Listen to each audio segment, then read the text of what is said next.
새벽 4시 서울중앙시장에 첫 불빛이 켜졌습니다. 순이는 이미 2시간 전부터 작은 생선가게에서 분주히 움직이고 있었어요. 차가운 바람이 뼛속까지 스며들었지만 그녀의 손은 얼음장 같은 생선들을 능숙하게 다뤘습니다. 20년 동안 매일 반복해온 일상이었죠.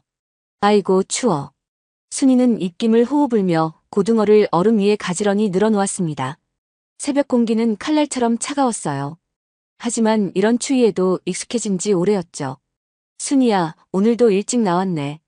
옆 가게에서 김치를 파는 영자가 인사를 건넸습니다. 순이는 피곤에 젖은 얼굴에 억지로 미소를 지었어요. 언니도 일찍 나오셨네요. 그래야 하루 벌어먹고 사는 거지 뭐. 영자의 말에 순이는 쓸쓸하게 웃었습니다. 이곳 사람들에게 그녀는 그저 열심히 사는 평범한 시장 아줌마일 뿐이었어요. 누구도 그녀의 진짜 정체를 알지 못했죠. 순이는 손에 든 칼로 생선의 비늘을 조심스럽게 벗겨냈습니다. 칼날이 반짝반짝 빛났어요. 한때 이 손은 샤넬 핸드백을 들고 있었습니다. 까르띠에 시계를 차고 명품 보석들로 치장했던 손이었죠. 하지만 이제는 거친 일상에 익숙해진 손이 되어버렸어요. 비린내가 손끝까지 스며들어 아무리 씻어도 지워지지 않았습니다. 그 냄새가 이제는 그녀의 냄새가 되어버렸죠. 아, 정말 지겹다. 순이는 작은 한숨을 내쉬었습니다. 하지만 곧 다시 생선 정리에 집중했어요. 살아가기 위해서는 이런 감상에 빠져있을 시간이 없었죠. 아침 6시가 되자 시장이 본격적으로 활기를 띠기 시작했습니다. 단골 손님들이 하나둘 들어서기 시작했어요.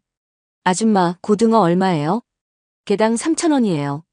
어젯밤에 부산에서 바로 올라온 거예요. 순이는 익숙한 미소로 손님을 맞았습니다. 정말 싱싱하네요. 2마리 주세요. 네, 좋은 걸로 골라드릴게요. 순이의 목소리에는 진심이 담겨 있었어요. 20년 동안 이 일을 하면서 터득한 것이 있었습니다. 손님을 속이면 결국 자신만 손해라는 것이었죠. 여기 6,000원이요. 손님이 돈을 건네며 말했습니다. 감사합니다. 또 오세요. 순이는 정중하게 인사했어요. 하지만 가끔 손님들과 이야기를 나누다 보면 과거의 기억들이 불현듯 떠올랐습니다. 강남의 펜트하우스에서 바라본 한강뷰가 생각났어요. 프랑스 요리사가 직접 차려주던 아침 식사도요. 그리고 무엇보다 사랑했던 남편 재혁의 따뜻한 미소. 모든 것이 마치 다른 사람의 인생 같았습니다. 순이야, 뭘 그렇게 멍하니 보고 있어? 영자의 목소리에 순이는 정신을 차렸어요. 아, 아무것도 아니에요. 혹시 무슨 걱정 있어? 얼굴이 안 좋아 보여. 영자가 걱정스럽게 물었습니다. 순이는 고개를 저었어요. 괜찮아요, 언니. 그냥 좀 피곤할 뿐이에요. 하지만 영자는 쉽게 믿지 않았습니다. 순이야, 뭔가 숨기는 거 있지? 언니한테 말해봐. 순이는 잠시 망설였어요. 20년 동안 아무에게도 말하지 못한 이야기가 있었습니다. 하지만 아직은 때가 아니었죠. 정말 아무것도 아니에요, 언니. 점심시간이 되자 시장은 더욱 붐볐습니다. 순이는 쉴 틈 없이 손님들을 응대했어요. 고등어 1마리요. 명태 2마리 주세요. 갈치 3토막만요. 단순하고 반복적인 일이었습니다. 하지만 이것이 그녀가 2아이를 키우며 살아온 방법이었어요. 자존심을 구겨가며 눈물을 삼키며 버텨온 20년이었죠. 순이 씨, 정말 대단해요. 단골 손님인 정 여사가 감탄하며 말했습니다. 혼자서 아이들 다 키우면서 이렇게 열심히 살고 있으니. 순이는 쓴웃음을 지었어요. 혼자가 아니었습니다. 분명 남편이 있었고 시부모도 있었어요. 하지만 그들에게 그녀는 존재하지 않는 사람이 되어버렸죠. 아이들이 효녀라서 그래요. 순이는 겸손하게 대답했습니다. 민준이는 대학생이고 소영이는 고등학생이죠? 네, 맞아요. 둘 다 참 착해요. 순이의 얼굴에 잠시 밝은 표정이 떠올랐어요. 아이들 이야기를 할 때만큼은 진짜 행복해 보였습니다. 학비가 만만치 않을 텐데. 정 여사가 걱정스럽게 말했어요. 그래도 어떻게든 해나가고 있어요. 순이는 담담하게 답했습니다. 사실 매달 학비와 생활비를 마련하는 것은 정말 힘든 일이었어요. 하지만 아이들 앞에서는 절대 내색하지 않았죠. 오후가 되자 장사는 한산해졌습니다. 순이는 잠시 의자에 앉아 허리를 펴며 깊은 숨을 내쉬었어요. 등 뒤로 스며드는 겨울 햇살이 따뜻했습니다. 이런 순간이면 항상 아이들 생각이 났어요. 대학생이 된 아들 민준과 고등학생인 딸 소영. 그들만은 자신과 같은 고생을 시키고 싶지 않았습니다. 엄마는 괜찮으니까 너희들은 공부만 열심히 해. 늘 아이들에게 하는 말이었어요. 하지만 속으로는 미안한 마음이 컸습니다. 다른 집 아이들처럼 좋은 것들을 사줄 수 없어서요. 문득 휴대폰이 울렸습니다. 딸 소영에게서 온 문자였어요. 엄마, 오늘 학교에서 친구들이 또 명품 가방 자랑하더라. 괜찮아. 엄마가 벌어준 돈으로 공부 열심히 할게. 순이의 가슴이 먹먹해졌습니다. 철든 딸이 안쓰러우면서도 고마웠어요. 우리 소영이. 순이는 눈물을 글썽였습니다. 하지만 곧 마음을 다잡았어요. 울고 있을 시간에 돈을 더 벌어야 했죠. 저녁 무렵 하루 매출을 정리하며 순이는 작은 수첩에 꼼꼼히 기록했습니다. 오늘도 10만 원 남짓한 순수익이었어요. 아이들 학비와 생활비, 그리고 작은 월세를 내고 나면 남는 게 거의 없었습니다. 하지만 포기할 수는 없었어요. 이것이 그녀가 선택한 삶이었고 자신의 힘으로 버텨내는 것이 마지막 자존심이었죠. 순이야, 오늘도 수고했어. 영자가 다가와서 말했습니다. 언니도 수고하셨어요. 내일도 또 이렇게 만나겠네. 그러게요. 내일도 힘내봐요. 순이는 미소를 지었어요. 이런 평범한 일상이 소중했습니다. 시장 정리를 마치고 집으로 향하는 길, 순이는 우연히 강남 쪽으로 향하는 버스를 보게 되었습니다. 예전에 살던 그곳. 지금도 그 사람들은 잘 살고 있을까요? 자신을 내쫓았던 시아버지와 시어머니. 그리고 그 모든 것을 지켜만 봤던 남편 재혁. 가슴 한편이 아려왔어요. 안 돼. 생각하지 마. 순이는 고개를 저었습니다. 과거는 과거일 뿐이었어요. 지금은 현재에 집중해야 했죠. 집에 도착해 현관문을 열자 아이들이 반겨주었습니다. 엄마, 오늘 장사 어땠어? 아들 민준이 물었어요. 응, 괜찮았어. 순이는 언제나처럼 밝게 대답했습니다. 아이들 앞에서만큼은 약한 모습을 보이고 싶지 않았어요. 엄마, 피곤하시죠? 제가 저녁 준비할게요. 딸 소영이 나서며 말했습니다. 괜찮아, 소영아. 엄마가 할게. 아니에요. 엄마는 좀 쉬세요. 소영의 다정한 말에 순이의 마음이 따뜻해졌어요. 저녁을 준비하며 순이는 싱크대 위에 놓인 작은 액자를 바라봤습니다. 20년 전 재혁과 처음 만났을 때의 사진이었어요. 그때는 정말 행복했습니다. 사랑하는 사람과 결혼해서 예쁜 아이들과 함께 살 수 있다는 것만으로도 세상이 완벽해 보였죠. 하지만 현실은 달랐어요. 엄마, 무슨 생각하세요? 민준이 다가와서 물었습니다. 아무것도 아니야. 그냥 옛날 생각이 났어. 좋은 생각이에요? 글쎄. 복잡한 생각이야. 순이는 애매하게 답했어요. 아이들에게는 아직 모든 진실을 말할 수 없었습니다. 저녁 식사를 하면서 가족들은 오늘 하루 있었던 일들을 나누었어요. 엄마, 오늘 교수님이 제 발표를 칭찬해 주셨어요. 민준이 기쁘게 말했습니다. 정말? 우리 민준이가 최고야. 순이는 진심으로 기뻐했어요. 저도 오늘 영어 시험에서 98점 맞았어요. 소영이도 자랑했습니다. 와, 대단하다. 우리 소영이도 최고야. 이런 순간들이 순이에게는 가장 행복한 시간이었어요. 힘든 하루를 버텨낼 수 있는 힘의 원천이었죠. 밤이 깊어가자 순이는 작은 방에 혼자 앉아 있었습니다. 아이들은 각자 방에서 공부에 열중하고 있었어요. 순이는 서랍 깊숙한 곳에서 작은 상자를 꺼냈습니다. 그 안에는 결혼 반지 하나가 조용히 빛나고 있었어요. 유일하게 간직하고 있는 과거의 흔적이었습니다. 언젠가는 순이는 반지를 바라보며 중얼거렸어요. 언젠가는 당당하게 돌아갈 수 있을까요? 그런 날이 정말 올까요? 하지만 그것은 너무나 먼 이야기 같았습니다. 지금은 그냥 하루하루를 버텨나가는 것만으로도 벅찼어요. 순이는 반지를 다시 상자에 넣고 서랍 깊숙이 밀어 넣었습니다. 그리고 내일을 위해 일찍 잠자리에 들었어요. 새벽 4시에 다시 일어나야 했거든요. 이것이 순이의 일상이었습니다. 평범하고 고단한, 하지만 나름대로 의미 있는 하루하루였어요. 아무도 그녀의 진짜 정체를 모르는 채로요. 다음 날도 여느 때와 다름없이 시작되었습니다. 순이는 새벽같이 시장에 나가 생선들을 정리하고 있었어요. 겨울 찬바람이 유독 매서웠지만 일에 집중하다 보면 추위도 잊을 수 있었죠. 오늘은 손님이 많이 올 것 같은데.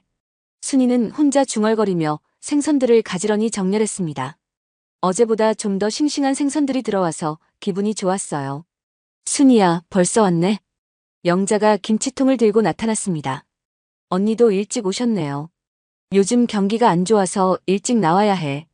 영자의 말에 순이는 고개를 끄덕였어요. 모든 상인들이 비슷한 처지였죠. 오전이 지나면서 시장은 점점 활기를 띠기 시작했습니다. 단골 손님들이 하나둘 찾아왔어요. 아줌마, 오늘 고등어는 어때요? 아주 싱싱해요. 어젯밤에 올라온 거라 정말 좋아요. 순이는 자신 있게 대답했습니다. 그럼 3마리 주세요. 네, 좋은 걸로 골라드릴게요. 순이는 능숙하게 고등어를 골라 포장해 주었어요. 점심시간이 막 지날 무렵이었습니다. 갑자기 시장 분위기와 어울리지 않는 정장 차림의 중년 남성이 나타났어요. 순이는 처음에는 별로 신경 쓰지 않았습니다. 가끔 이런 사람들이 구경 삼아 시장에 오는 경우가 있었거든요. 하지만 그 남성은 계속해서 그녀의 가게 앞에서 서성이고 있었어요. 순이는 슬금슬금 그를 쳐다봤습니다. 뭔가 심상치 않은 기운이 느껴졌어요. 저 사람 뭐지? 순이는 속으로 생각했습니다. 남성은 한참을 망설이더니 천천히 가게로 다가왔어요. 혹시 김순이 씨이신가요? 남성이 조심스럽게 물었습니다. 순이는 깜짝 놀라 고개를 들어 그를 바라봤어요. 낯선 얼굴이었지만 왠지 모르게 가슴이 두근거렸습니다. 네, 그런데 누구시죠? 순이의 목소리에는 경계심이 묻어 있었어요. 저는 대한법무법인의 변호사 박정민이라고 합니다. 남성이 명함을 내밀며 정중하게 자기소개를 했습니다. 순이의 손이 살짝 떨렸어요. 변호사라니. 갑자기 무슨 일이 생긴 걸까요? 혹시 아이들에게 무슨 일이라도 생긴 건 아닐까요? 변호사요? 순이는 당황한 목소리로 되물었습니다. 네, 맞습니다. 박정민 변호사는 차분하게 답했어요. 혹시 제가 뭔가 잘못한 게 있나요? 순이는 불안한 마음으로 물었습니다. 아니요, 그런 게 아닙니다. 오히려 좋은 소식을 가지고 왔어요. 박 변호사의 말에 순이는 더욱 당황했어요. 좋은 소식이라니 무슨 말인지 도통 이해할 수 없었습니다. 죄송하지만 중요한 일로 찾아뵈었습니다. 박 변호사가 주변을 둘러보며 말했어요. 혹시 잠시 이야기할 수 있는 곳이 있을까요? 시장의 소음과 생선 냄새가 진지한 대화를 나누기에는 적절하지 않아 보였습니다. 순이는 잠시 망설였어요. 이상한 사람일 수도 있잖아요. 하지만 명함도 제대로 된 것 같고 말투도 정중했습니다. 잠깐만요. 순이는 옆가게 영자에게 말했어요. 언니, 잠깐 자리 좀 봐주세요. 무슨 일이야? 중요한 일이 있어서요. 순이는 박 변호사를 가게 뒤편에 있는 작은 사무실로 안내했습니다. 평소에는 물건을 보관하는 창고 같은 곳이었어요. 하지만 간단한 의자 2개 정도는 놓을 수 있는 공간이었죠. 여기서 말씀해보세요. 순이는 의자에 앉으며 말했습니다. 무슨 일이신지. 박 변호사도 의자에 앉더니 서류 가방을 열었어요. 혹시 이재혁 씨를 아시나요? 박 변호사의 첫마디에 순이의 얼굴이 하얗게 변했습니다. 재혁이라니. 20년 동안 애써 묻어두려 했던 그 이름이 갑자기 튀어나왔어요. 왜 그분 이야기를 하시는 거죠? 순이의 목소리가 떨렸습니다. 손도 덜덜 떨리고 있었어요. 혹시 모르시는 척 하시는 건 아니시죠? 박 변호사가 조심스럽게 물었습니다. 아니요, 아는 사람이에요. 하지만 순이는 말을 잇지 못했어요. 어떻게 설명해야 할지 모르겠었습니다. 실은 이재혁 씨의 아버지 말씀입니다. 박 변호사가 말을 이어갔어요. 대한그룹 이창호 회장님께서 지난달에 돌아가셨습니다. 순이는 심장이 쿵하고 내려앉는 느낌이었어요. 그 독선적이고 권위적이던 시아버지가 세상을 떠났다니. 돌아가셨다고요? 순이는 믿을 수 없다는 표정으로 물었습니다. 네, 안타깝게도 그렇습니다. 박 변호사가 고개를 끄덕였어요. 순이는 복잡한 감정에 휩싸였습니다. 밉기도 했지만 한때는 아버지라고 불렀던 사람이었어요. 그런데 회장님의 유언장에 부인께서 언급되어 있습니다. 박 변호사의 말에 순이는 깜짝 놀랐어요. 저요? 무슨 말씀이세요? 유언장에 김순이 씨의 이름이 분명히 적혀 있어요. 박 변호사가 확신에 찬 목소리로 말했습니다. 순이는 도무지 이해할 수 없었어요. 그런데 저는 이미 20년 전에 그 집에서 쫓겨났는데요. 순이의 목소리에는 쓰라림이 담겨 있었습니다. 무슨 소리를 하시는 거예요? 박 변호사는 서류 가방에서 두꺼운 봉투를 꺼냈어요. 이것이 회장님의 정식 유언장입니다. 봉투에는 공증 도장이 선명하게 찍혀 있었어요. 공증을 받은 것이고 여기에 분명히 김순희 씨의 이름이 적혀 있습니다. 박 변호사가 봉투를 흔들며 말했습니다. 그것도 상당한 지분과 함께 말이죠. 순이는 봉투를 받아들고는 손이 덜덜 떨렸어요. 도대체 무슨 일이 벌어지고 있는 건지 이해할 수 없었습니다. 정확히 어떤 내용인가요? 순이가 간신히 목소리를 내며 물었어요. 박 변호사는 유언장의 해당 부분을 펼쳐 보였습니다. 대한그룹 지분 중 30%입니다. 30%요? 순이는 놀라서 되물었어요. 네, 그리고 현금 약 1천억 원 상당의 자산이 부인께 상속되도록 되어 있습니다. 박 변호사의 말에 순이는 잠시 현실감을 잃었어요. 1천억 원이라니. 그녀가 시장에서 생선을 팔아서 평생을 벌어도 만질 수 없는 돈이었습니다. 이게 정말인가요? 순이는 믿을 수 없다는 표정으로 물었어요. 농담이 아니라고요? 네, 전혀 농담이 아닙니다. 박 변호사가 진지하게 답했습니다. 저희 법무법인에서 직접 확인한 것이니까요. 순이는 머리가 어지러웠어요. 갑자기 이런 일이 벌어진다니. 다만 상속을 받으시려면 몇 가지 법적 절차를 거쳐야 합니다. 박 변호사가 설명을 이어갔어요. 그리고 박 변호사가 잠시 말을 멈췄습니다. 다른 상속인들이 이미 이 사실을 알고 있습니다. 순이는 가슴이 서늘해짐을 느꼈어요. 그리고 법적 다툼을 준비하고 있다는 점도 말씀드려야겠네요. 박 변호사의 말에 순이는 고개를 끄덕였어요. 그럴 줄 알았습니다. 그 사람들이 가만히 있을 리 없었어요. 20년 전에도 자신을 몰아내기 위해 온갖 수단을 다 동원했던 사람들이었거든요. 어떤 사람들이요? 순이가 조심스럽게 물었습니다. 이재혁 씨와 그의 어머니인 박영순 여사입니다. 박 변호사가 답했어요. 그리고 회사의 다른 임원들도 함께 움직이고 있습니다. 순이는 깊은 숨을 들이쉬었어요. 예상했던 일이었지만 막상 들으니 부담스러웠습니다. 그들이 뭐라고 하나요? 주로 유언장의 효력에 대해 문제를 제기하고 있어요. 박 변호사가 설명했습니다. 회장님이 정신이 온전하지 않았던 상태에서 작성했다는 주장을 하고 있습니다. 순이는 씁쓸하게 웃었어요. 역시 그 사람들다웠습니다. 자신들에게 불리한 일이 생기면 온갖 핑계를 다 대는 사람들이었어요. 하지만 우리 쪽에도 충분한 증거가 있습니다. 박 변호사가 위로하듯 말했어요. 회장님이 유언장을 작성할 당시의 의료 기록도 있고요. 정말요? 순이는 희망적인 표정을 지었습니다. 네, 그리고 공증인과 증인들의 증언도 확보했어요. 박 변호사가 자신 있게 말했어요. 무엇보다 회장님이 남기신 개인적인 편지가 있습니다. 편지요? 순이는 궁금해했어요. 네, 김순희 씨에게 개인적으로 쓴 편지로 보입니다. 박 변호사가 또 다른 봉투를 꺼내며 말했습니다. 이것은 유언장과 함께 보관되어 있던 것입니다. 순이는 떨리는 손으로 편지 봉투를 받았어요. 봉투에는 그녀의 이름이 적혀 있었습니다. 낯익은 시아버지의 글씨체였어요. 지금 읽어보셔도 됩니다. 박 변호사가 말했습니다. 순이는 조심스럽게 편지 봉투를 뜯었어요. 편지지에는 시아버지의 글씨로 빼곡히 쓰여 있었습니다. 순이야, 이 편지를 읽고 있다면 이미 내가 세상을 떠난 후일 것이다. 편지의 첫 줄을 읽자마자 순이의 눈에서 눈물이 흘러내렸어요. 20년 전에 너를 내쫓은 것은 내 인생 최대의 실수였다. 편지는 계속 이어졌습니다. 너는 정말 좋은 며느리였고 재혁을 진심으로 사랑했다. 순이는 편지를 읽으며 흐느꼈어요. 그토록 차갑고 무정했던 시아버지가 이런 마음을 가지고 있었다니. 내가 늙어가면서 깨달은 것은 진정한 가족의 의미였다. 편지의 내용은 더욱 감동적이었어요. 재산도 명예도 결국은 허무한 것이더라. 순이는 손수건으로 눈물을 닦았습니다. 너와 아이들을 잃고 나서야 무엇이 소중한지 알게 되었다. 편지를 다 읽고 나서 순이는 한참 동안 말을 할 수 없었어요. 이 유산은 내가 너와 아이들에게 저지른 죄에 대한 작은 속죄다. 편지의 마지막 문장이었습니다. 박 변호사도 잠시 조용히 기다려 주었어요. 이 편지는 법정에서 결정적인 증거가 될 것입니다. 박 변호사가 말했습니다. 순이는 편지를 소중히 접어서 가슴에 품었어요. 그럼 이제 어떻게 해야 하나요? 순이가 물었습니다. 일단 정식으로 상속 절차를 밟아야 합니다. 박 변호사가 설명했어요. 그리고 상대방의 소송에 대비해야 하고요. 순이는 깊은 생각에 잠겼습니다. 20년 만에 다시 그 사람들과 맞서야 한다니. 하지만 이번에는 달랐어요.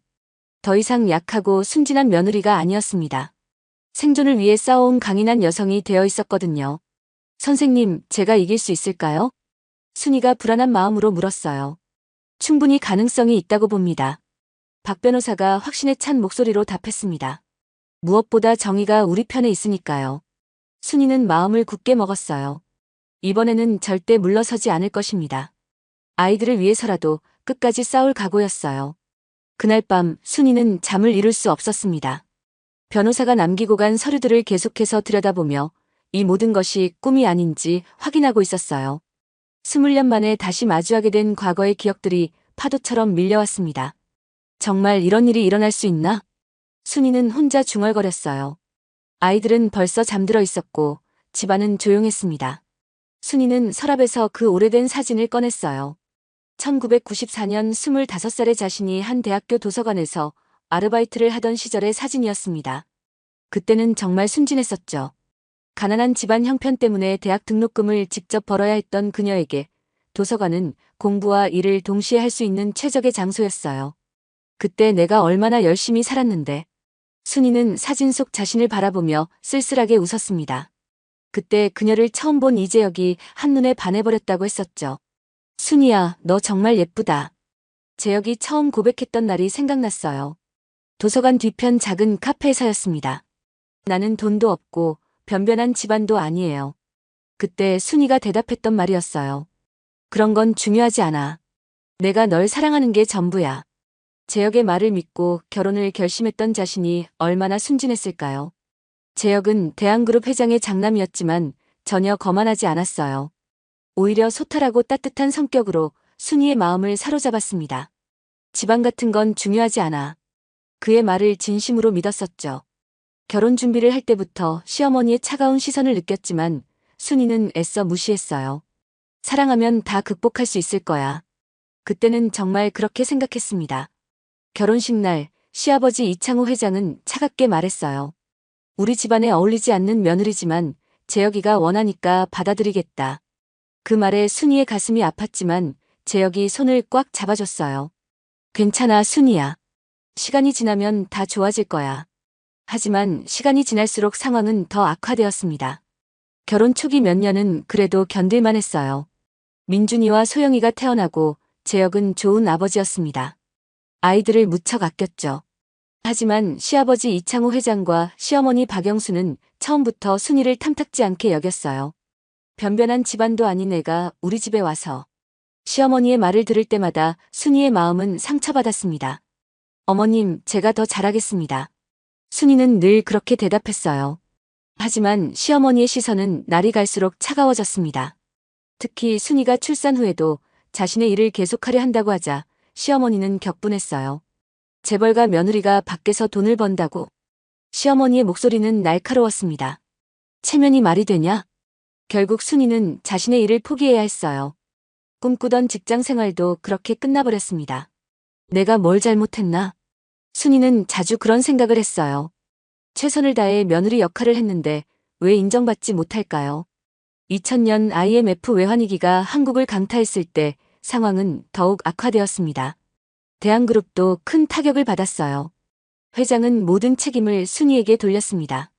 저 여자가 들어온 후로 집안에 우환이 끊이지 않는다. 미신 같은 소리였지만 그들에게는 핑계가 필요했어요.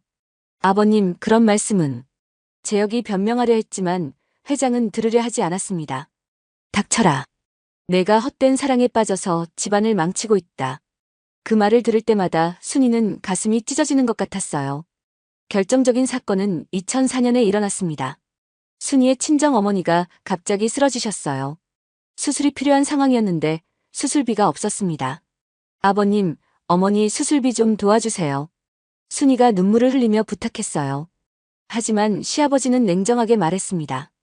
그런 일로 우리 집 돈을 쓸 수는 없다. 제발요, 아버님. 어머니가 죽을 수도 있어요. 순이는 무릎을 꿇고 매달렸어요. 애초에 너 같은 집안과 인연을 맺은 게 실수였어. 시아버지의 말은 칼날처럼 날카로웠습니다. 그날 밤 재혁과 큰 싸움이 벌어졌어요. 당신도 결국 당신 부모와 같은 사람이에요. 순이가 울면서 소리쳤습니다. 나를 진짜로 사랑한 적이 없었잖아요. 재혁은 아무 말도 할 수 없었어요. 그는 사랑했지만 부모를 거역할 용기는 없었습니다. 순이야, 미안해. 정말 미안해. 재혁의 사과는 너무 늦었어요. 다음 날 아침 시아버지는 순이를 서재로 불렀습니다. 이혼하고 나가라. 차갑고 단호한 목소리였어요. 아이들은 두고 가야 한다. 순이의 무릎이 꺾였습니다. 양육권은 포기하고 위자료도 받지 마라. 시아버지의 조건은 가혹했어요. 그 대신 조용히 사라져라. 아이들을 두고 갈 수는 없어요. 순이가 필사적으로 매달렸습니다. 제발요, 아버님. 아이들만은. 하지만 이미 모든 것이 결정된 후였어요. 재혁은 그날 회사 출장을 핑계로 집을 비웠습니다. 비겁한 남자였어요. 사랑한다고 말하면서도 정작 중요한 순간에는 도망쳤죠. 엄마는 어디 가요? 민준이가 물었을 때 순이는 대답할 수 없었어요. 엄마, 왜 울어요? 소영이도 걱정스럽게 물었습니다. 그렇게 순이는 아무것도 가져가지 못한 채 집을 나와야 했어요. 아이들이 학교에 간 사이에 몰래 짐을 싸서 나왔습니다. 마지막에 결혼 반지만은 몰래 챙겼어요. 언젠가 아이들에게 줄 수 있을 유일한 증거였죠. 집에서 나온 순이에게는 갈 곳이 없었어요. 친구들도 연락을 끊었고 친정도 어려운 상황이었습니다. 결국 작은 고시원에서 새로운 삶을 시작해야 했어요. 이제 어떻게 살아가지? 순이는 매일 그런 생각을 했습니다. 아무런 기술도 없고 경력도 없었어요. 할 수 있는 일이라고는 청소나 설거지 정도였죠. 하지만 놀랍게도 아이들은 3년 후에 순이를 찾아왔습니다. 중학생이 된 민준이가 먼저였어요. 엄마, 나는 엄마와 살고 싶어요. 눈물로 범벅이 된 아들의 얼굴을 보며 순이는 마침내 살아갈 이유를 찾았습니다. 민준아. 순이는 아들을 꽉 껴안았어요. 소영이도 곧 따라왔습니다. 엄마, 보고 싶었어요. 딸의 말에 순이는 또다시 울었어요. 엄마도 너희들이 너무 보고 싶었어. 그때부터 진짜 고생이 시작되었습니다. 아무런 기술도 학력도 없던 순이는 닥치는 대로 일을 해야 했어요. 식당 설거지부터 시작했습니다. 하루 종일 설거지를 하다 보면 손이 빨갛게 부어올랐어요. 엄마, 손이 왜 이래요? 아이들이 걱정스럽게 물었습니다. 괜찮아, 괜찮아. 엄마는 튼튼해. 순이는 늘 그렇게 대답했어요. 설거지 일이 끝나면 청소 일도 했습니다. 밤늦게까지 사무실 청소를 하고 집에 돌아오면 새벽이었어요. 엄마, 너무 무리하지 마세요. 민준이가 걱정했습니다. 괜찮아, 아들아. 엄마는 할 수 있어. 하지만 몸은 정직했어요. 계속되는 중노동에 순이의 몸은 점점 망가져갔습니다. 그러던 중에 지금의 생선가게 일을 알게 되었어요. 생선장사라. 할 수 있을까? 처음에는 망설였습니다. 하지만 다른 선택이 없었어요. 생선가게 일은 힘들었지만 그래도 아이들과 함께 할 수 있는 시간이 생겼습니다. 엄마, 정말 대단해요. 소영이가 말했어요. 이렇게 열심히 사는 엄마가 자랑스러워요. 아이들의 말에 순이는 힘을 얻었습니다. 하지만 가끔은 너무 힘들어서 무너지고 싶을 때도 있었어요. 내가 왜 이런 고생을 해야 하지? 그럴 때마다 아이들 생각이 났습니다. 아이들을 위해서라도 포기할 수 없어. 그렇게 20년이 흘렀어요. 이제 민주는 대학생이 되었고 소영이는 고등학생이 되었습니다. 엄마 덕분에 우리가 이렇게 클 수 있었어요. 아이들은 늘 그렇게 말했어요. 하지만 순이는 미안한 마음이 컸습니다. 다른 집 아이들처럼 좋은 환경을 만들어주지 못해서요. 엄마, 우리는 충분히 행복해요. 민준이가 말했습니다. 엄마가 있어서 우리는 정말 행복해요.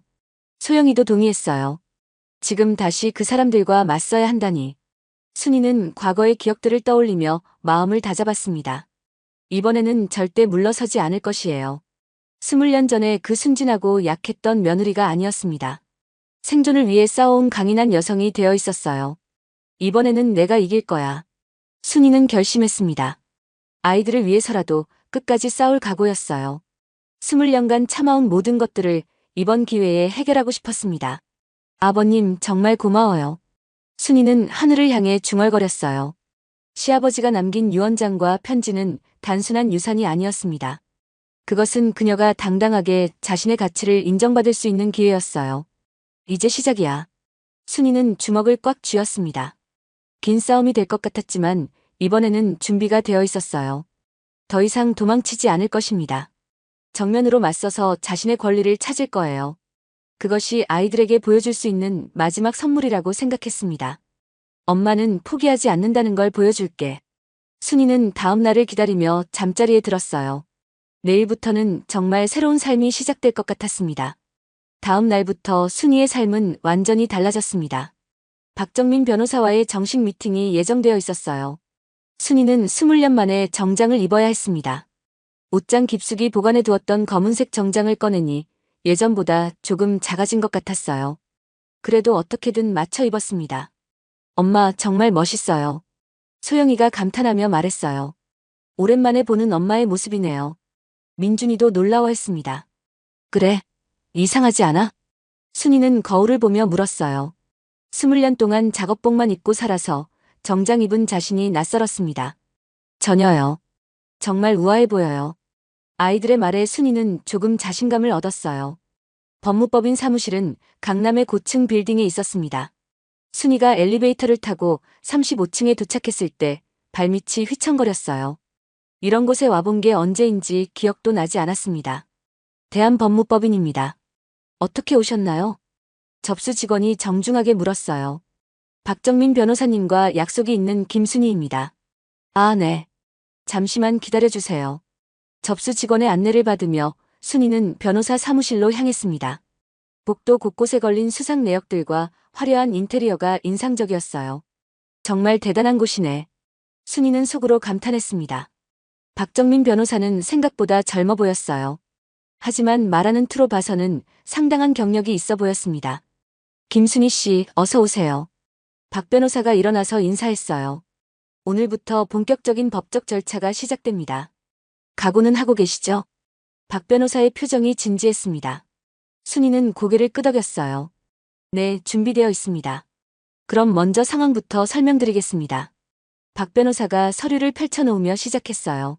상대방 측에서 이미 소송을 준비하고 있다는 정보를 입수했습니다. 순이는 긴장한 표정을 지었습니다. 예상했던 일이지만 빠르게 움직이고 있어요.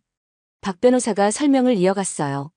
이재혁 씨 그리고 그의 어머니인 박영순 여사가 공동으로 유언장 무효 소송을 제기할 예정입니다. 순이는 깊은 숨을 들이쉬었어요. 재혁이와 시어머니가 함께 움직인다니. 예상했던 일이지만 막상 들으니 가슴이 답답했습니다.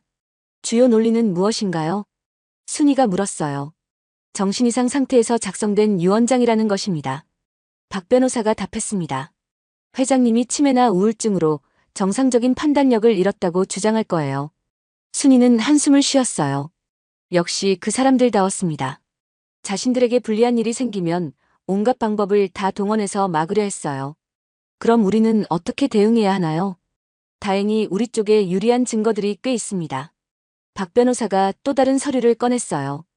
이창호 회장이 유언장을 작성하기 전까지 정기적으로 받았던 건강검진 기록이 있어요. 정말요?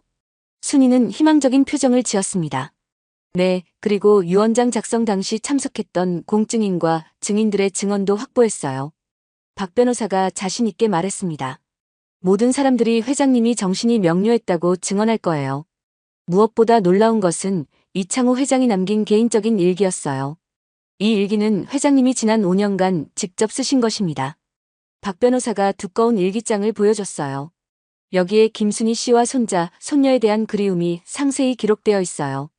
순이는 일기장을 바라보며 가슴이 뭉클해졌습니다. 그토록 차가웠던 시아버지가 자신들을 그리워했다니. 읽어보셔도 됩니다. 박 변호사가 말했어요. 순이는 조심스럽게 일기장을 펼쳤습니다. 오늘도 민준이와 소영이 생각이 났다. 첫 줄부터 순이의 마음을 울렸어요. 아이들이 잘 자라고 있는지, 순이가 너무 고생하고 있는 건 아닌지 걱정된다. 시아버지의 솔직한 마음이 담겨 있었습니다. 내가 저지른 일을 어떻게 용서받을 수 있을까? 순이는 눈물을 참으며 일기를 읽었어요. 이런 일기가 계속 기록되어 있습니다. 박 변호사가 설명했어요. 법정에서 강력한 증거가 될 것입니다. 순이는 고개를 끄덕였습니다. 그런데 상대방도 만만치 않을 것 같은데요. 물론입니다. 하지만 우리에게 진실이 있어요. 박 변호사가 확신에 찬 목소리로 말했어요. 진실은 언제나 승리합니다. 며칠 후 첫 번째 법정 출석 날짜가 정해졌습니다. 순이는 그날을 위해 열심히 준비했어요.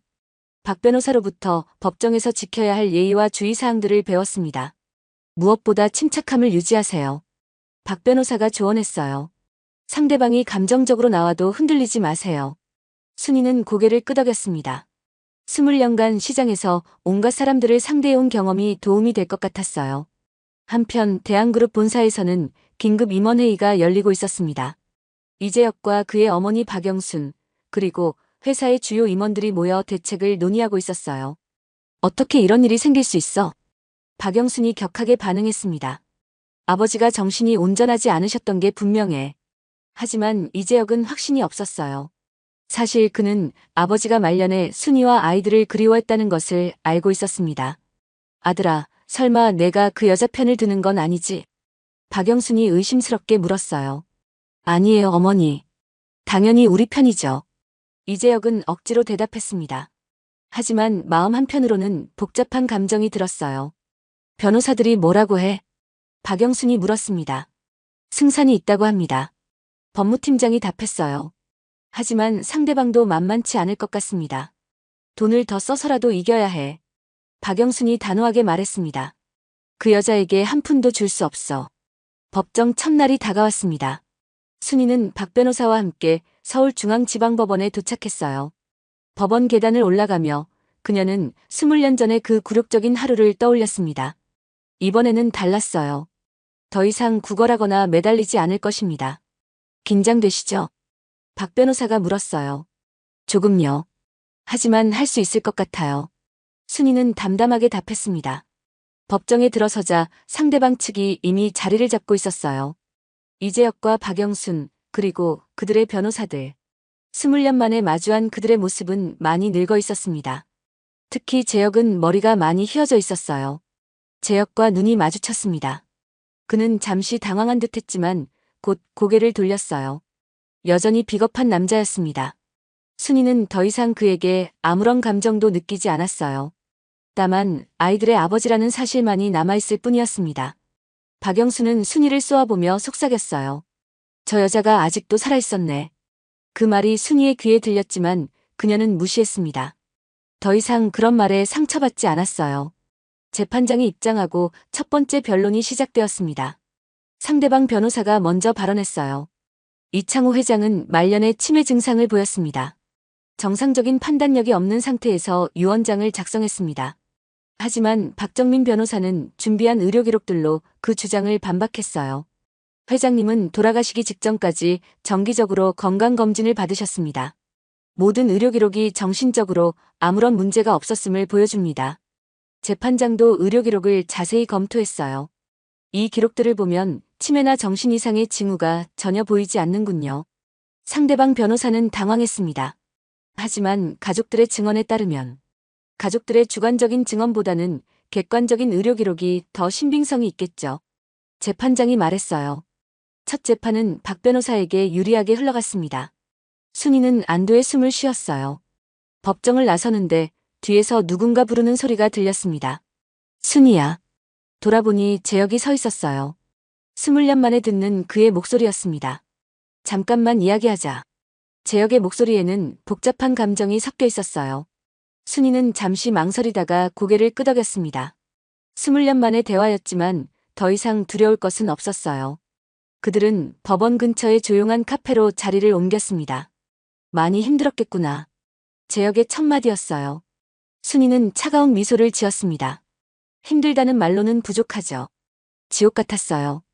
그녀의 목소리에는 원망이 담겨 있었어요. 당신은 그동안 어떻게 지냈나요?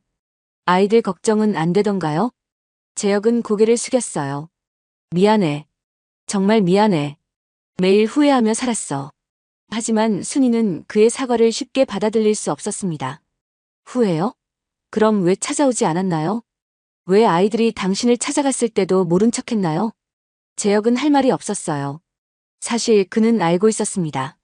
아이들이 엄마를 찾아간 것도, 그들이 어려운 환경에서 자라고 있다는 것도요.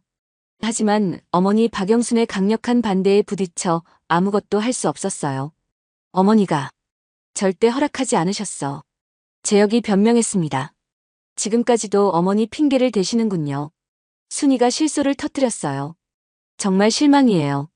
20년이 지났는데도 변한 게 하나도 없네요. 그녀는 자리에서 일어서려 했습니다. 잠깐 순이야. 재혁이 급하게 말을 이었어요. 사실 아버지가 돌아가시기 전에 나한테 말씀하셨어. 순이는 다시 자리에 앉았습니다. 뭐라고 하셨는데요?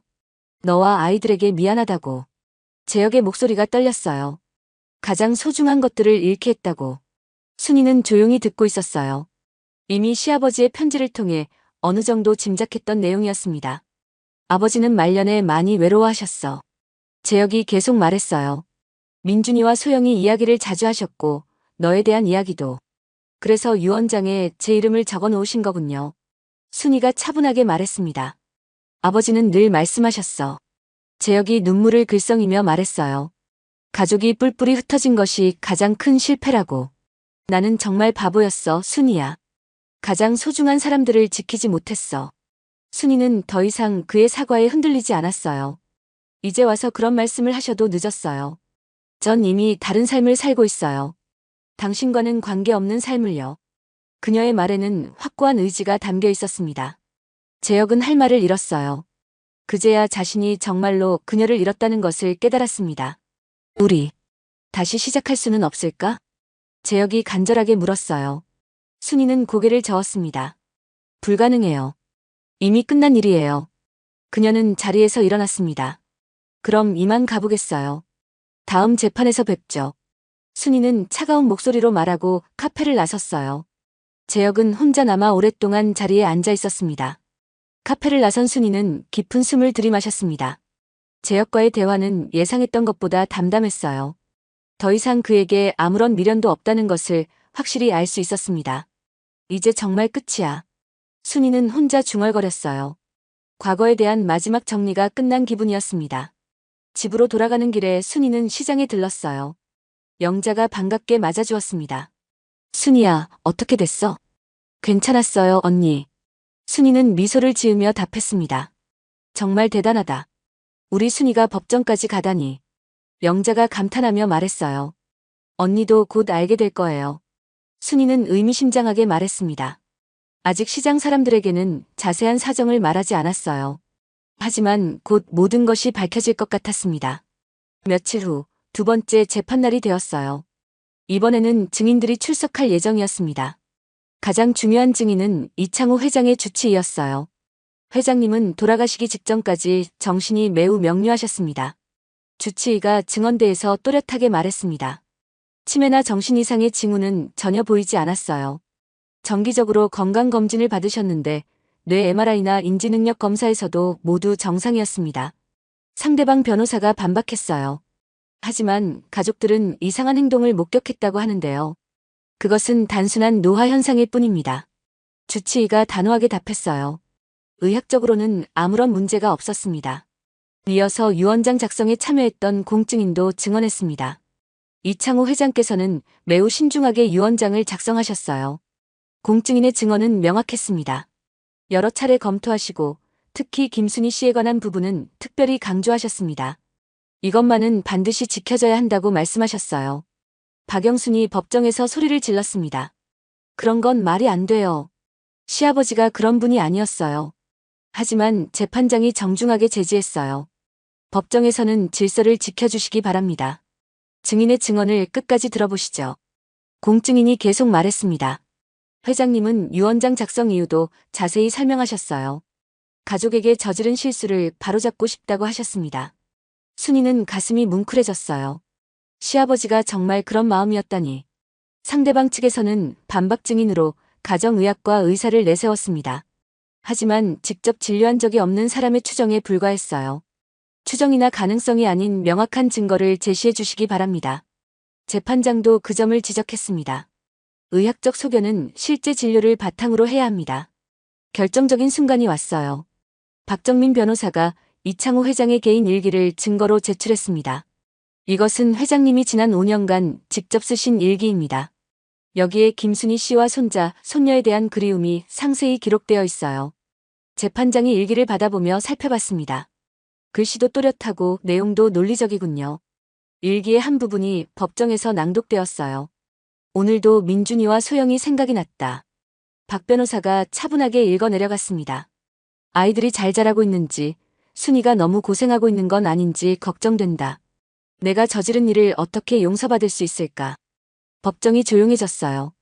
모든 사람들이 일기 내용에 집중하고 있었습니다. 순이는 정말 좋은 며느리였다. 내가 편견에 사로잡혀서 그 애를 내쫓은 것은 평생의 후회다. 박영순이 얼굴이 하얗게 질렸어요. 시아버지의 진심을 처음 알게 된 것 같았습니다.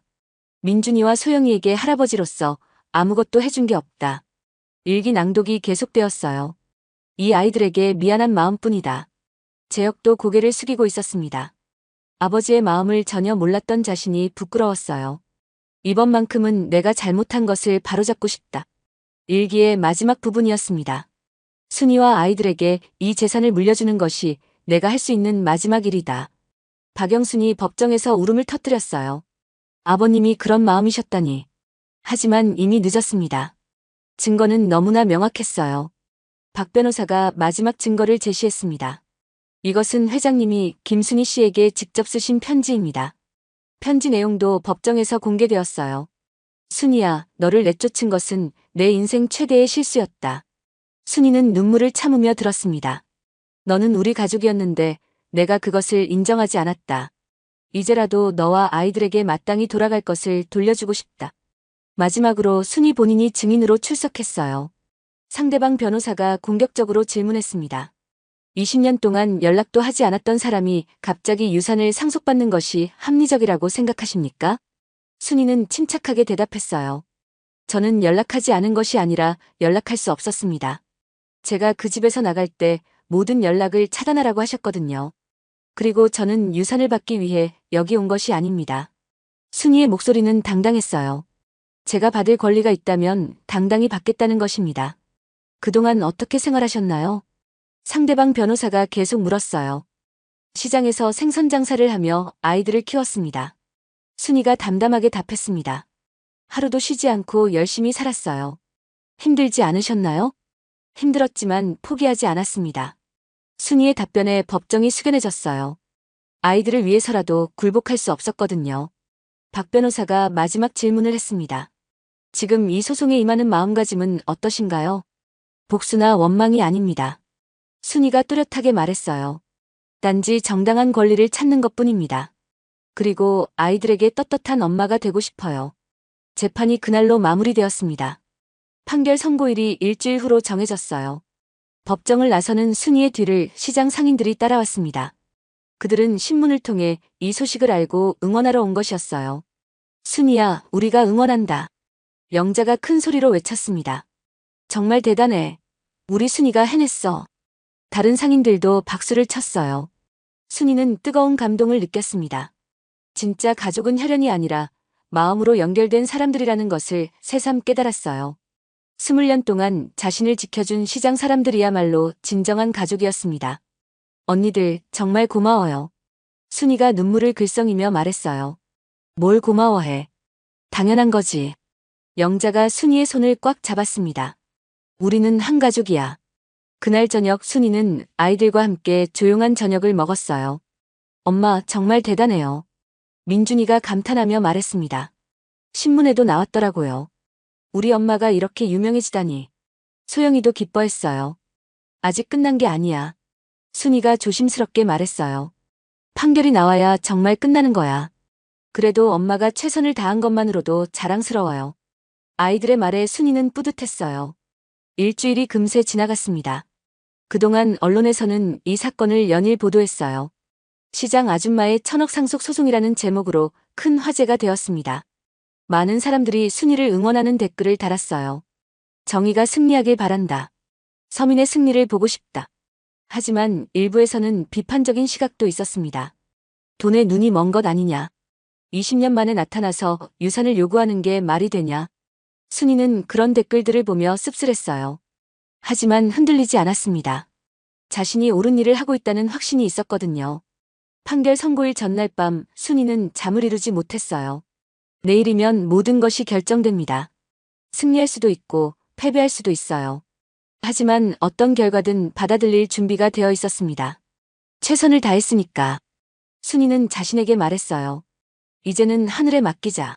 새벽이 되자 순이는 일어나서 정장을 차려입었습니다. 오늘이 마지막 법정 출석이 될 것 같았어요. 아이들도 일찍 일어나서 엄마를 응원해 주었습니다. 엄마 파이팅! 민준이가 엄지손가락을 치켜들었어요. 우리는 엄마를 믿어요. 소영이도 힘을 주었습니다. 순이는 아이들을 꽉 껴안았어요. 고마워, 내 새끼들아. 법원으로 향하는 길에 순이는 마음을 차분히 가라앉혔습니다. 어떤 결과든 담담하게 받아들일 거예요. 이미 충분히 싸웠고 자신의 목소리를 냈으니까요. 박 변호사가 법원 앞에서 기다리고 있었습니다. 준비되셨나요? 네, 준비됐어요. 순이는 고개를 끄덕였습니다. 오늘로 모든 게 끝나겠네요. 그렇습니다. 좋은 결과가 있을 거예요. 박 변호사가 확신에 차서 말했어요. 법정으로 들어가기 전 순이는 하늘을 올려다봤습니다. 아버님, 지켜봐 주세요. 그녀는 조용히 기도했어요. 정의가 승리할 수 있도록 도와주세요. 드디어 마지막 법정에 들어설 시간이 되었습니다. 판결 선고일이 되었습니다. 법정은 언론인들과 방청객들로 가득 찼어요. 이 사건이 언론의 주목을 받으면서 연일 보도되고 있었습니다. 시장 아줌마의 천억 상속 소송이라는 제목으로요. 순이는 평상시와 다름없는 검은색 정장을 입고 법정에 들어섰어요. 마음은 떨렸지만 표정은 차분했습니다. 오늘로 모든 게 끝나는구나. 순이는 속으로 생각했어요. 재판장이 입장하자 법정이 조용해졌습니다. 모든 사람들이 숨을 죽이고 기다렸어요. 지금부터 판결문을 낭독하겠습니다. 재판장의 목소리가 법정에 울려 퍼졌습니다. 순이는 가슴이 쿵쾅거렸어요. 20년을 기다려온 순간이었습니다. 먼저 피고들이 주장하는 정신 이상설에 대해 말씀드리겠습니다. 재판장이 서류를 들여다보며 말했어요. 제출된 의료기록과 증인들의 증언을 종합해볼 때 법정이 더욱 조용해졌습니다. 피고들의 주장은 충분한 근거가 없다고 판단됩니다. 순이는 안도의 숨을 내쉬었어요. 증거들을 종합해볼 때 이창호 회장은 정상적인 정신 상태에서 유언장을 작성한 것으로 판단됩니다. 박영순의 얼굴이 하얗게 변했어요. 재혁도 고개를 떨구고 있었습니다. 특히 회장의 개인 일기와 편지는 그의 진심을 보여주는 결정적 증거입니다. 재판장이 계속 말했어요. 따라서 본 법정은 고 이창호 회장의 유언장이 유효하다고 판단합니다. 순이의 눈에서 눈물이 흘러내렸어요. 정말 이긴 것이었습니다. 피고 김순이에게 대한그룹 지분 30%와 현금 1천억 원을 상속할 것을 명령합니다. 재판장의 판결이 떨어지자 법정이 웅성거렸습니다. 기자들이 카메라 셔터를 눌러댔어요. 순이는 잠시 현실감을 잃었습니다. 정말 승리한 것이었어요. 20년 만에 완전한 승리였습니다. 박정민 변호사가 축하의 악수를 청했어요. 축하드립니다, 김순이 씨. 정의가 승리했습니다. 뒤에서 시장 상인들의 환호성이 터져 나왔습니다. 순이야, 정말 대단해. 영자가 소리쳤어요. 우리 순이가 해냈다. 다른 상인들도 박수를 쳤습니다. 반면 상대방 측은 충격에 빠져 있었어요. 박영수는 얼굴이 하얗게 질린 채 말을 잇지 못했습니다. 이재혁은 고개를 숙인 채 아무 말도 하지 않았어요. 그들이 확신했던 승리가 완전한 패배로 바뀌었습니다. 법정을 나서는 순이를 기자들이 둘러쌌어요. 소감이 어떠신지요? 앞으로 계획은 무엇인가요? 수많은 질문이 쏟아졌지만 순이는 침착하게 대답했습니다. 정의가 승리했다고 생각합니다. 더 이상 할 말은 없습니다. 순이는 간단히 말하고 자리를 떠났어요. 너무 많은 관심이 부담스러웠습니다. 그날 저녁 시장 상인들이 순이를 위한 작은 축하 파티를 열었어요. 평소 그녀가 일하던 생선가게 앞에 간단한 상을 차리고 음식을 나눠 먹었습니다. 순이야, 이제 부자가 됐으니 우리 잊지 말아야 해. 영자가 농담을 했지만 순이는 진지하게 답했어요. 언니, 전 어디 가지 않아요. 이곳이 제 집이에요. 순이의 말에 모든 사람들이 감동했습니다. 1,000억 원을 상속받았지만 그녀는 여전히 자신의 뿌리를 잊지 않고 있었어요. 우리가 정말 가족이지. 영자가 눈물을 글썽이며 말했습니다. 피는 물보다 진하다고 하지만 마음은 피보다 진해. 며칠 후 순이는 아이들과 함께 진지한 대화를 나눴어요. 엄마, 정말 대단해요. 소영이가 말했습니다. 그런데 우리 어떻게 살 거예요? 민준이도 걱정스럽게 물었어요. 엄마, 갑자기 너무 큰 돈이 생겨서 어떻게 해야 할지 모르겠어요. 순이는 아이들을 안아주었어요. 우리는 지금까지처럼 살 거야. 다만 이제는 좀 더 여유롭게, 그리고 다른 사람들을 도우면서 살 거야. 그녀에게는 이미 계획이 있었습니다. 첫 번째로 시장 상인들을 위한 복지시설을 만들기로 했어요. 오랫동안 고생해온 상인들이 좀 더 나은 환경에서 일할 수 있도록 도와주고 싶었습니다. 두 번째로는 어려운 환경의 아이들을 위한 장학재단을 설립하기로 했어요. 자신처럼 돈이 없어서 공부를 포기하는 아이들이 없었으면 했습니다. 정말 좋은 생각이에요, 엄마. 민준이가 찬성했어요. 우리도 도와드릴게요. 소영이도 적극적으로 나섰습니다. 며칠 후 대한그룹 본사에서 순이에게 연락이 왔어요. 이사회 참석을 요청하는 공문이었습니다. 순이는 처음으로 정식 주주로서 회사에 발을 들여놓게 되었어요. 30년 만에 다시 오는 곳이구나. 순이는 회사 건물을 올려다보며 감회가 새로웠습니다. 이사회실에 들어서자 모든 시선이 그녀에게 집중되었어요. 임원들은 어색해하며 인사했습니다. 이재혁도 자리에 있었어요. 그는 여전히 그녀를 바라보기 힘들어했습니다. 순이는 당당하게 자신의 자리에 앉았어요. 20년 전에는 쫓겨났던 자리에 이제는 당당한 주주로 앉아 있었습니다. 김순희 이사님께서 참석해 주셨습니다. 회장 대행이 소개했어요. 앞으로 잘 부탁드립니다. 순이는 정중하게 인사했습니다. 잘 부탁드립니다. 회의는 순조롭게 진행되었어요. 순이는 적극적으로 의견을 개진했습니다. 특히 직원 복지와 사회공헌 활동에 대해 관심을 보였어요. 회사가 사회에 더 많이 기여해야 한다고 생각합니다. 순이의 말에 임원들이 고개를 끄덕였어요. 회의가 끝난 후 순이는 옥상 정원으로 올라갔습니다. 서울 시내가 한눈에 내려다 보이는 곳이었어요.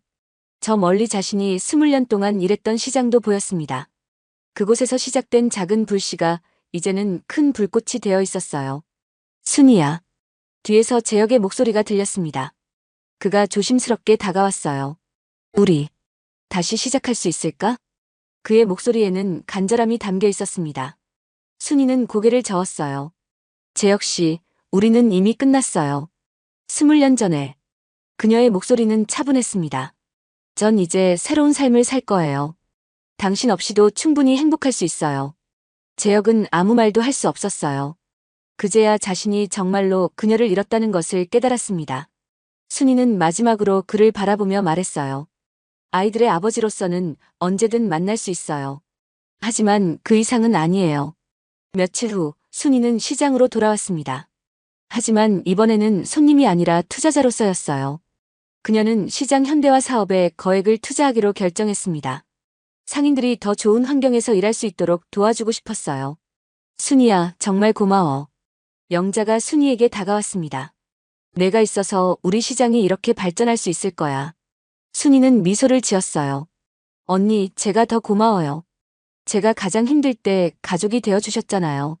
시장 곳곳에 순이의 손길이 닿기 시작했어요. 낡은 시설들이 새 것으로 바뀌었습니다. 상인들을 위한 휴게실도 만들어졌어요. 이제 정말 일하기 좋아졌다. 상인들이 입을 모아 말했습니다. 우리 순이 덕분이야. 그날 저녁 순이는 아이들과 함께 조용한 저녁을 먹었어요. 비싼 레스토랑이 아니라 집에서 만든 소박한 식사였습니다. 엄마, 정말 행복해요. 소영이가 말했어요. 우리 가족이 다시 함께 있을 수 있어서. 민준이도 고개를 끄덕였어요. 엄마가 포기하지 않아서 우리가 이렇게 살 수 있는 거예요. 순이는 두 아이를 바라보며 뿌듯한 마음을 감추지 못했어요. 이것이 바로 그녀가 20년 동안 꿈꿔왔던 순간이었습니다. 몇 달 후 순이는 새로운 사업을 시작했어요. 희망시장이라는 이름의 사회적 기업이었습니다. 어려운 환경의 사람들에게 일자리를 제공하고 동시에 좋은 먹거리를 저렴하게 공급하는 사업이었어요. 그녀의 첫 번째 사업장은 당연히 중앙시장이었습니다. 개업식 날 수많은 사람들이 축하하러 왔어요. 시장 상인들은 물론이고 정치인들과 기업인들도 참석했습니다. 하지만 순이에게 가장 의미 있는 손님들은 평범한 서민들이었어요. 그들이야말로 그녀가 진정으로 도우고 싶었던 사람들이었습니다. 정말 감사합니다. 한 어르신이 순이에게 말했어요. 이런 좋은 일을 해주셔서. 아니에요. 제가 도움받은 만큼 돌려드리는 거예요. 순이는 겸손하게 답했습니다. 그날 밤 순이는 혼자 시장을 걸었어요. 조용해진 시장에는 그녀의 발걸음 소리만 울려 퍼졌습니다. 20년 전 아무것도 가진 게 없던 채로 이곳에 왔을 때를 생각했어요. 그때는 절망뿐이었는데 이제는 희망으로 가득했습니다. 정말 많은 일이 있었구나. 순이는 혼자 중얼거렸어요. 힘들었지만 후회는 없었습니다. 모든 고생이 오늘을 위한 준비였다고 생각했어요.